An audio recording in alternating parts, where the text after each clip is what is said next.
So with it being in the southern hemisphere, in June, it's the beginning of winter. Right. What's the winter weather like there in June? Well, in New Zealand where we live, it's really very cold. And, yeah, but in the islands, it gets to be more comfortable then, because especially around Christmas and January and February in the islands is really sweltering. And then it starts to cool down a little bit. So if they'd ever come, if the islanders came up to New Zealand for anything, they would just be freezing. We'd have to find them super coats and stuff. But yeah, that was strange. It was strange for us to have Christmas with warm weather and going to the beach and things like that. It was strange. So it is going to be nice to be back where we have. We couldn't even do Christmas lights over there because, of course, the days are really long. So, you know, if you put up Christmas lights, well, it wasn't dark till about 10 o'clock at night. So it wasn't a big market for Christmas lights in New Zealand. That's funny. Anybody else? Thank you. Thank you all for listening intently. Oh, there's maybe Harper's point. Yeah. Did you have any opposition from political with any of the religions about coming into the country and wanting to and have meetings and church and so forth from the established religion of that particular island? Well, interestingly, the really main issues that we had came from a guy in the administration in Fiji.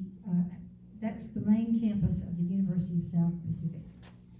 So that man, I hate to say, I don't want to say his name because I didn't like him. His name was Glenn, I'll say that. So he saw I guess early on when we started bringing some Americans in, and they'd be sitting around on campus and talking to students. And he caused problems. He was Australian, and he had gone over there to live in Fiji. He was an atheist. So he caused some problems for our ministry and got us where for a long time we couldn't meet on the campus because, I don't know, what would you say about Glenn? Just he was hateful. He was in charge of all the campus facilities. So he made up policies and rules because he was anti-Christian. But it was so counter the culture of Fiji or any of the islands where they're extremely open to Christianity. A lot of them, you know, they came out of cannibalistic backgrounds, and they have such an appreciation for the power of the gospel because they saw it transform their societies. But he would try to force his own non-belief on everybody and try to make it illegal to share your faith on campus. And unfortunately, because of tenure, he's still there.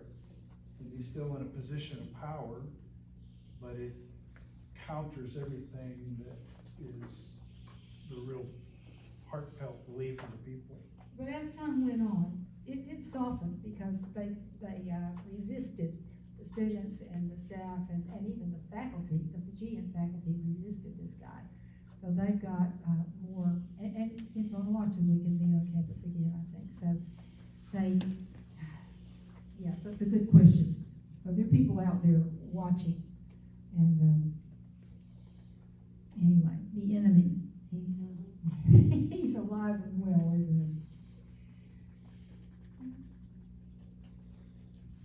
he? Okay, well, I thank you so much.